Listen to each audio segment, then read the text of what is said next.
IHP Média, la chaîne qui vous édifie.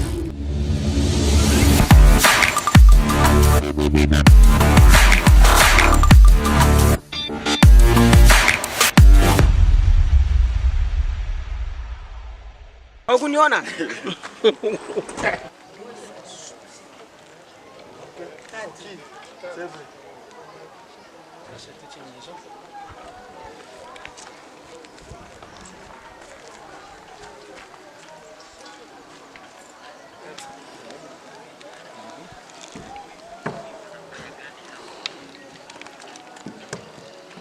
La circonférence mesure combien à peu près?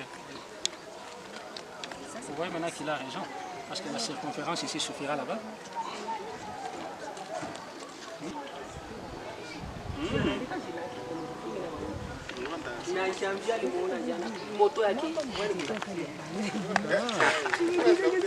Oui, ok, vous voyez là où on était.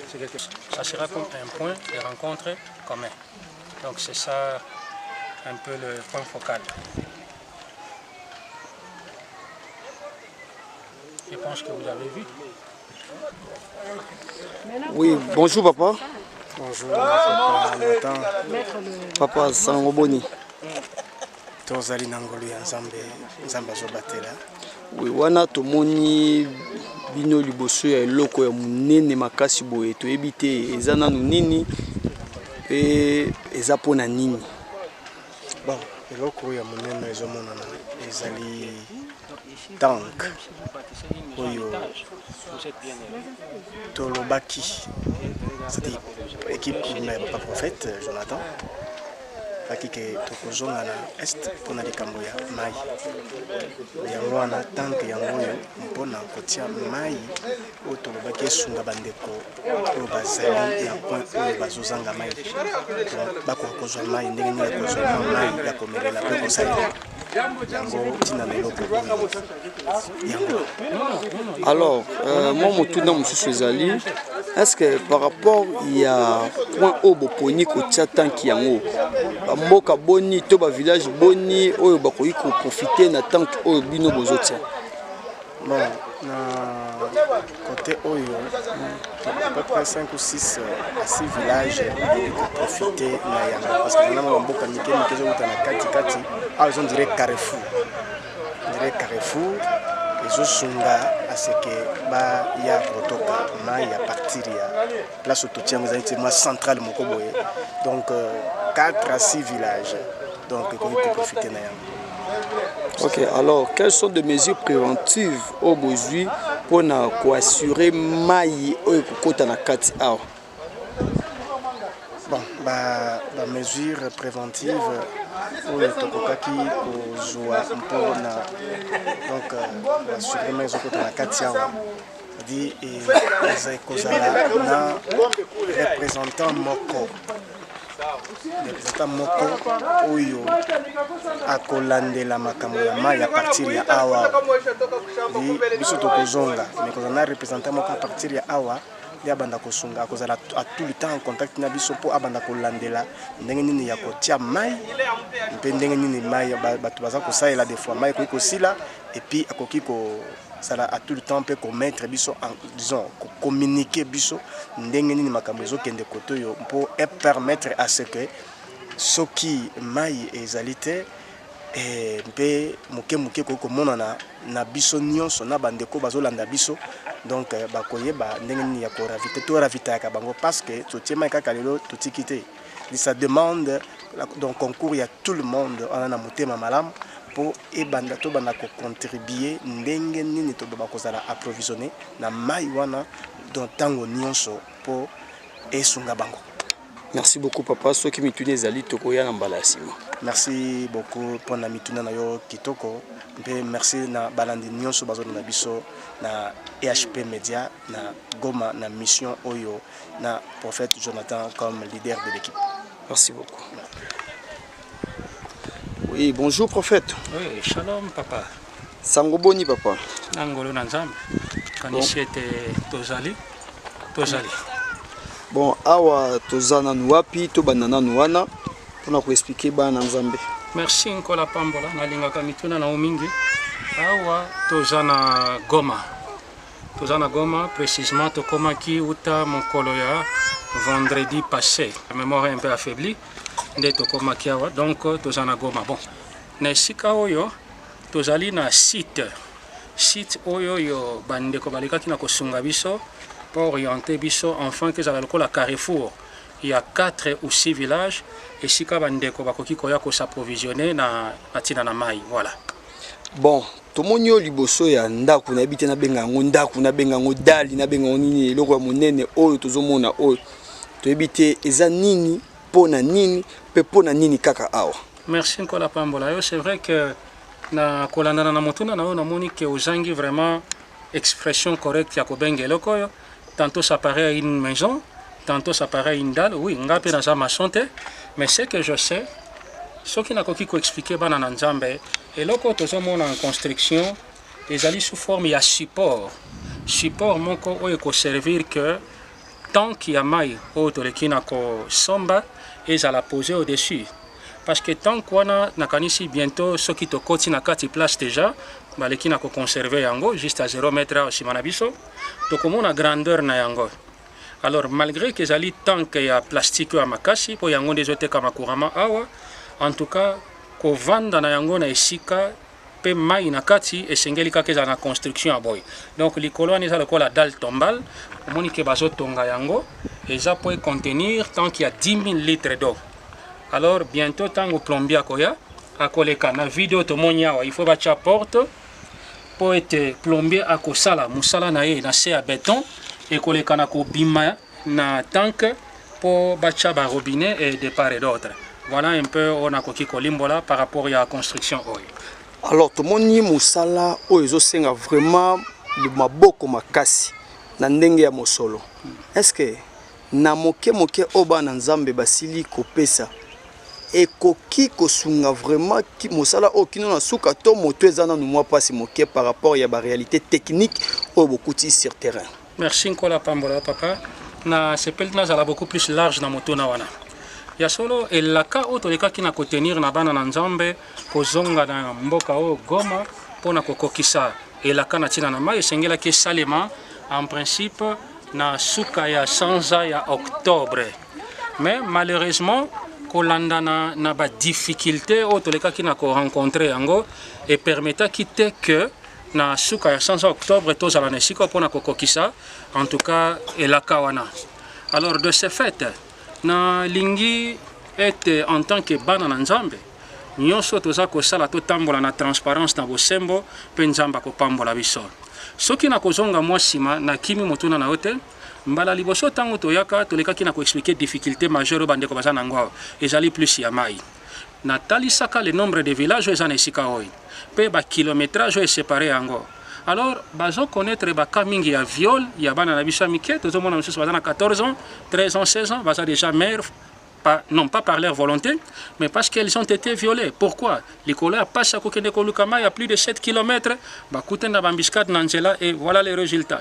Et c'est de ce fait que topesaka elaka ete soki nzambe akopambola tokozonga pour la seconde fois enfin que tosungana na bandeko na ntina na mai. Voilà objet à présence na biso na esika oyo nzambe afungoli nzela mais nalingi nakende mwa mosika kolanda na bavillage yango esengeli toyeba eloko moko na bavillage nyonso awa na Goma généralement c'est une ville qui a été formée par des éruptions volcaniques parce que même matiti nyonso tozomona awa tokanisa te ke ezali zelo te nyonso ezali mabanga. D'ailleurs par preuve soki okoleka na kotala malamu oko constater que mabanga yango nyonso ezali mwindu donc eza résultat ya moto ya volcan. Alors mabele oyo epambwami tellement que tozomona babananier ezo pousser sur les pierres donc toute la verdure ezobota likolo na mabanga. En tout cas ça c'est un mystère nzambe aleka na kozwa lokolo. Et tango totali ba village wana oyo esengelaki tosungana na bango na mai en tout cas totali pe ba possibilité oyo toleki na koréunir na maboko jusque là et vu que mboka ngo ezokende mwa nyamunya on s'est dit non avec le peu de ce que nous avons déjà réuni malamu mingi tokende kokokisa quand même parce que ezali biso te nde tokokokisa 100% besoin ya population oyo mais na ya moke oyo bandeko baleki na kotinda tosala quand même un premier pas. Et c'est vrai que tolekaki na ko se renseigner na ba responsable religieux oyo bazali nzinga awa baleki na kopesa biso point focal donc carrefour. Alors nesika oyo tozomona construction oyo ezali carrefour. Carrefour oyo ezopermettre ke bato bazouta na près de 4 ou 6 villages malgré distance, mais base retrouver nesika tokopose tank oyo po bazala quand même ravitailler na mai. Mais il y a encore un problème. Nous pensons qu'on a au moins 4 tanks. Alors, ce qu'il fallait, tous à 4 tanks, précisément, il fallait aller à 2500 litres par tank. Donc, quand on prend 2500, je crois que 4 copies, ça 10 000. Mais tout là, on a réalisé que la dépense est énorme. Pour construction, apparemment, mais je vous dis, papa, nazana ba devis.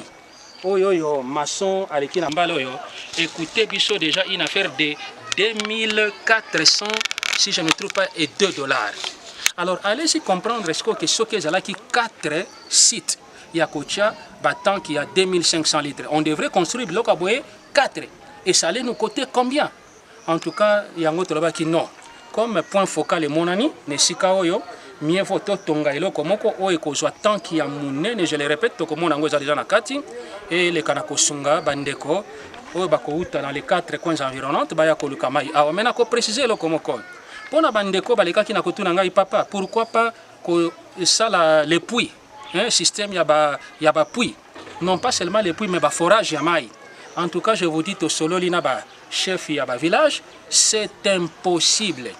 Eza na puits moko te bokomona awa na gom ezali te puits yango nanu bokosala ndenge nini parce que mabanga oyo ezali na éviter lokola ba béton bokotimbola yango ndenge nini.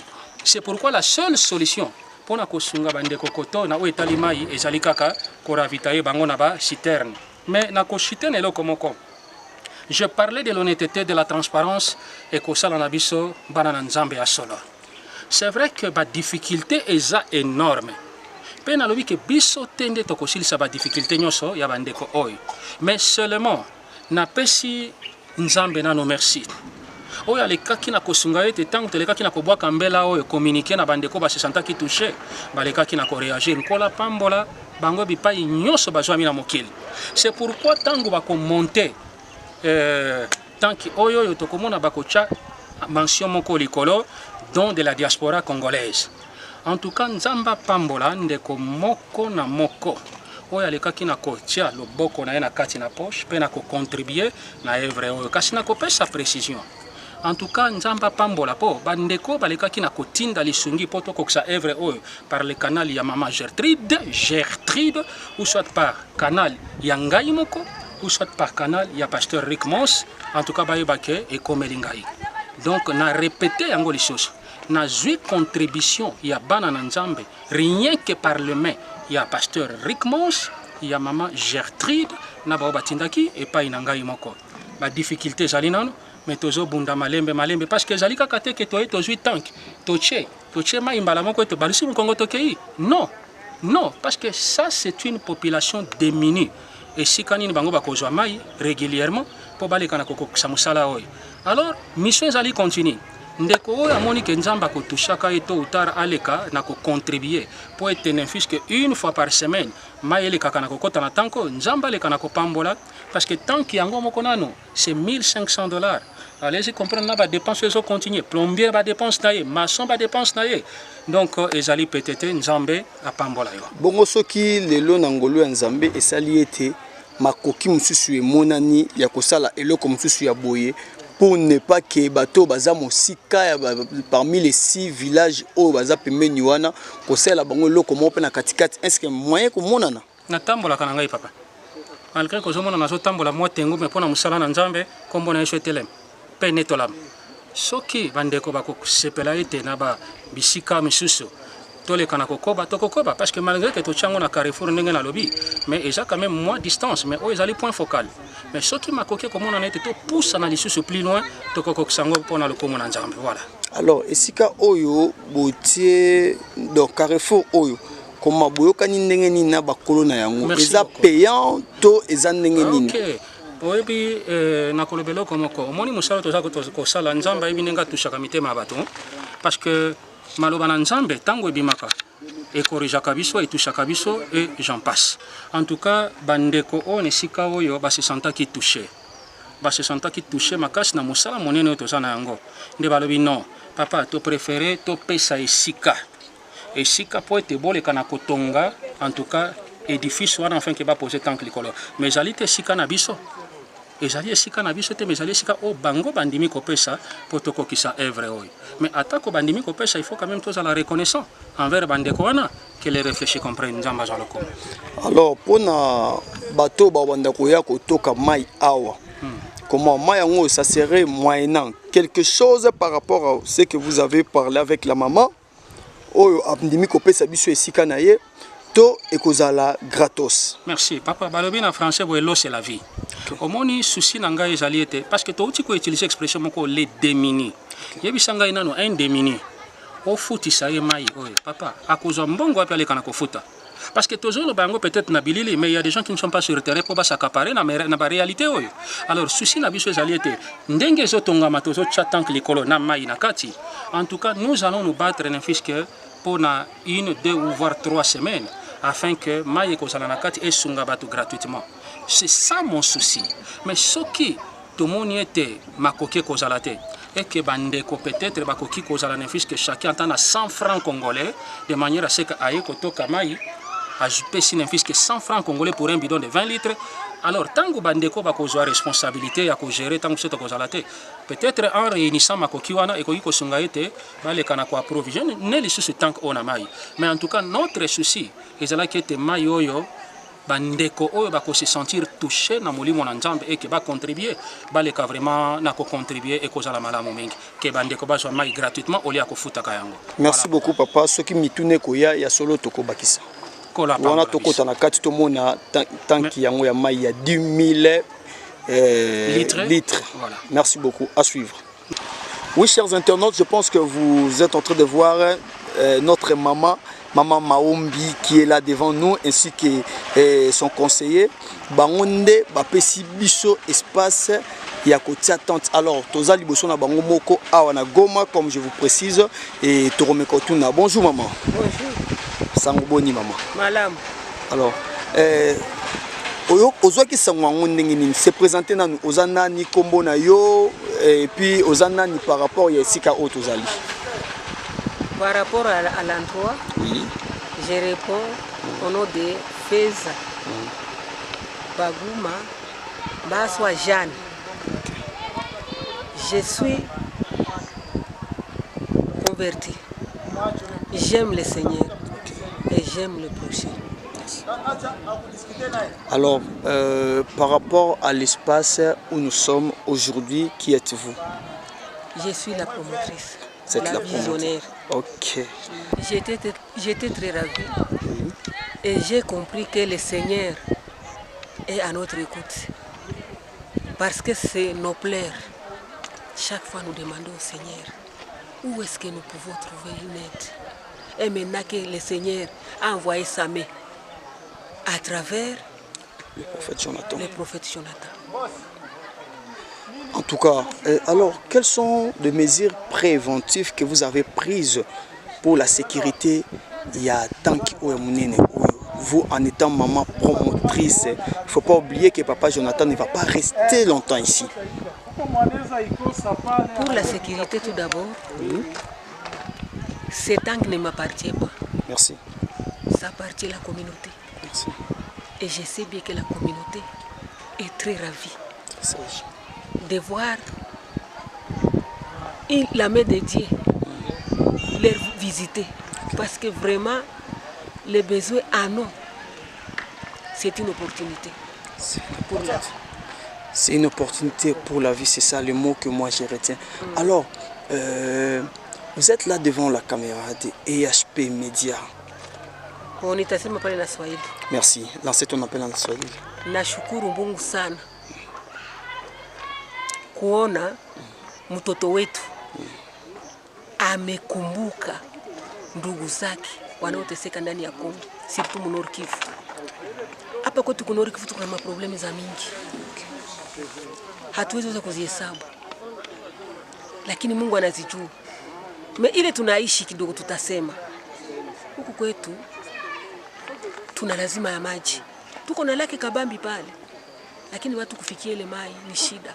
Mama wanabakwa, watoto wasichana wanakuwa kidnape juu tu ya kulamkia kwenda kumai. 4 mate watu wanashuka kulaki. Me ile boya Mungu ametusaidia. Inapunguza. Tumepata tanki ya 10 ml. Ndani manake mnakuwa mwanadamu par jour iko na besoin ya 20 litres. C'est que mwa hii tanki muko 500 bidon. Or population ko kabambi. Ni kusema tunateuma tena sauti. Kubenye watakuwa na roho mzuri. Profeti Jonathan bafikia, basikunje mikono. Sababu ule mwana anapana, mkono wake nakuwa kayulu na wakupokea mkono wake iko chini. Na njala iko. Njala. Hatuwezi kuwapeleka kwa manyumba zetu tuwaoneshe watoto wako na bwaki sahi. Huko tu watoto wangali na bwaki. Ba mama biko ba indigente ba mingi. Tunamwona kutana mama iko na kapitale yake ya buchuruzi ni 5000 francs. Wa mingi ni 20000 francs mwa hii contrat. Yafaa mtoto asome. Yafaa mtoto aende kudawa. Ile yote ni magumu. Bezo ya mwanadamu kwanza ni nafasi ya kulala, maji, kukula, kusoma na neno la Mungu pamoja. Sisi tunapata neno la Mungu sasa, tulipata neno la Mungu bure, hiki tunaipana bure. Lakini mahitaji ya mwili iko pale, iko mingi. Kama profeta na baendea, basikunje mikono watusaidie. Watusaidie. Na siku nyingine bamsindikize bakie kupalpe maevre, baione na macho yenye alifanya. Ni ile tu kidogo niko na. Accent sana maman. Accent. Merci beaucoup. Bon, le prophète est là devant nous, Tomoni, prophète Azawa, Maman Zaha ainsi que le conseiller. Merci. Par rapport à tout ce que Maman vient de dire, je ne sais pas, prophète, si vous aurez peut-être à ajouter. Merci. Laissez-moi parler en lingala. D'ailleurs, c'est bien parce que maman vraiment est là. D'accord. Et je disais, naza kopé sanzan, pe kopé sa maman, na papa, dengue bajami liboso na biso. En tout cas, merci à Mingi. Maman na ebi été auti ko s'exprimer en swahili. Na yoki nyos o maman lobi attaque on a ko zala na difficulté à répondre na swahili, mais na yoki. Mais eloko moko muke na lingina lo baboy papa. Oyebi eloko babengi bolingo, bolingo eza ko englober mibeko nyonso na kati na mokana na nzambe. Ngana lobaka toujours, avec le peu de temps qui nous reste encore dans ce monde, to lukata ko poser acte moko oyo nzambe akokanisela biso pe kombo na biso kozala gravé dans les livres de souvenirs. Les lois ezali na bandeko ebele o bazali na makoki, mais bazo silisa makoki na bango na ba boîte de nuit, bazo pe bisalaire à voir dans des hôtels, dans des bars, à faire de n'importe quoi. Or qui a leurs frères, leurs sœurs, banana bango, ba parents na bango qui sont en train de souffrir. Moi j'en ai même vu ici maman oyo akufi qui est mort juste par manque d'une aspirine, d'une paracétamol. Non non, ayons les cœurs humains. Est-ce que même eloko babengi mai, ce qu'on appelle de l'eau à boire, il faut mutu alle la pona yango eloko babengi mai.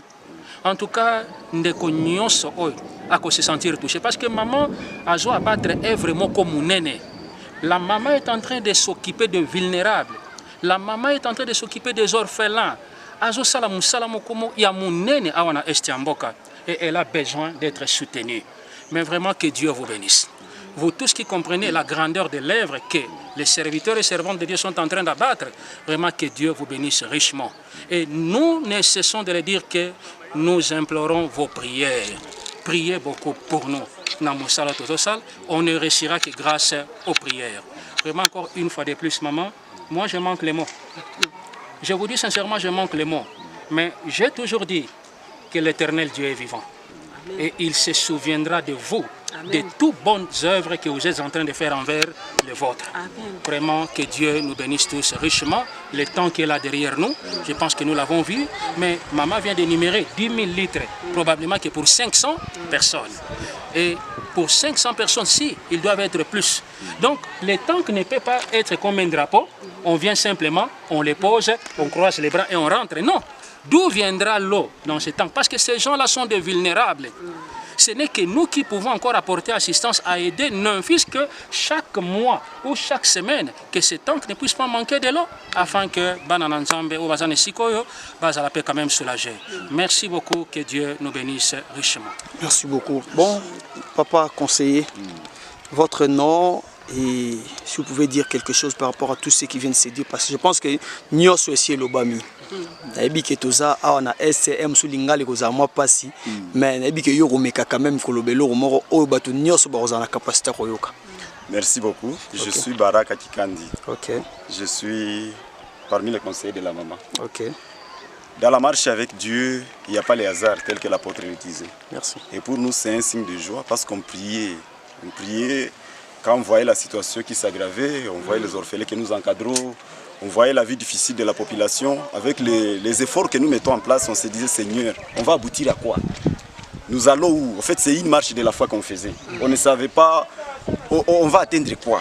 Mais ce que nous savons est que les dieux qui marchaient avec nous, il nous mettra en contact avec d'autres qui ont la bonne volonté, qui sont animés par l'esprit d'amour, afin que nous puissions amener à beau port ce que nous faisons.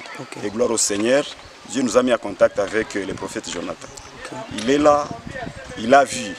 Et les sentiments qui nous animent, c'est parce que le Dieu qui a commencé l'œuvre, lui-même va l'amener jusqu'au bout. Ceux qui ont mis leur participation pour que cette action soit manifeste, que Dieu le bénisse.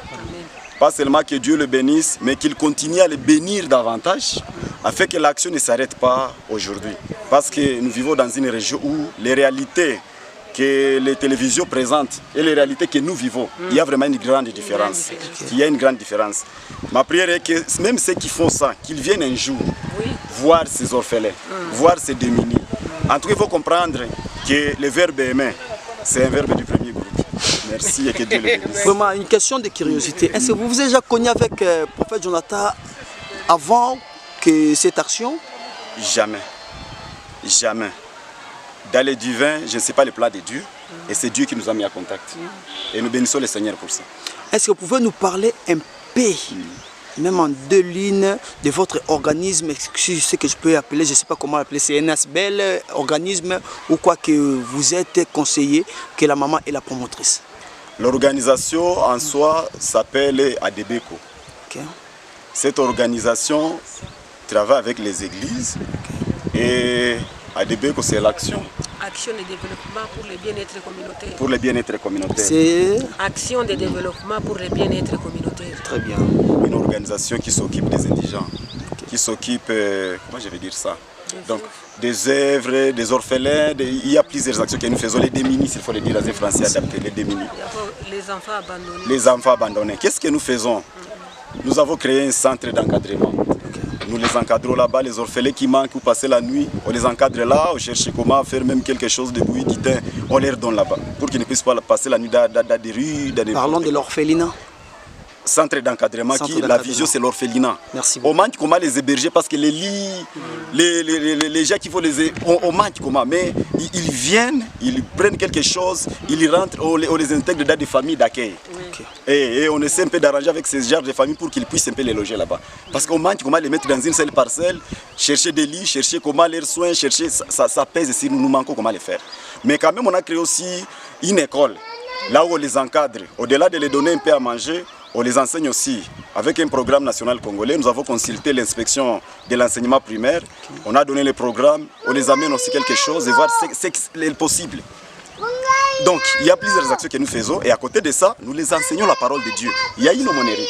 On les prêche. Nous avons baptisé certains. Oui. Ils chantent à la chorale. Donc, l'idée, c'est de les ramasser dans la rue. On enseigne la parole de Dieu. On l'intègre dans la communauté selon les possibilités. Et donc ceux qui ont la même vision, ceux qui peuvent soutenir, que Dieu les bénisse et que l'amour de Christ les anime pour qu'ils puissent conjuguer dans le même sens que nous. Hormis Papa Jonathan, il y a encore un autre organisme ou organisation qui est venu déjà vous aider ou vous mettre la main fort par rapport à tout ce que vous vivez comme difficulté? Il n'y a aucune organisation qui est venue. Il n'y a aucune organisation qui est venue. Sauf que nous passons porte par porte. Il y a des papas des églises, des mamans des églises. On les consulte d'une manière privée. Amen. Alors il vient, il dit bon, j'ai un sac d'haricots, ou j'ai quelque chose de riz, ou j'ai un peu d'oignon. On donne. C'est seulement quand il y a difficulté. Et les vêtements aussi. Et les vêtements, on passe porte par porte dans des maisons. Donc il n'y a aucune organisation qui est venue. Ok, merci beaucoup. Je vous en prie. Bon, prophète, revenons à vous. Alors, comment faire pour entrer en contact avec Maman Maombi Feza? Merci Nzamba Pambola yo. Permettre ngata ko mutuna na otunyango na français ngana jongisa ngona na lingala. motuna na ezali koluka koyeba lolenge nini kosala mpona kokota en contact na mama maombi feza maongi nakanisi ezali très simple mpona bao bakosepela kokota directement en contact na mama maongi na koleka na kotalisa bango bacoordonne ndenge nini kokota en contact na mama maongi mais bakoki mpe koleka na nzela na ngai na koleka na kooriente bango vers mama maongi mais na beti sete à part ngai eza na moto mosusu te oyo akoki koluka kokotisa ndeko songolo pakala en contact avec mama maongi. Nzambe apambola biso. Merci beaucoup. Merci beaucoup. Alors mama tomoni awa tokomi déjà na suka.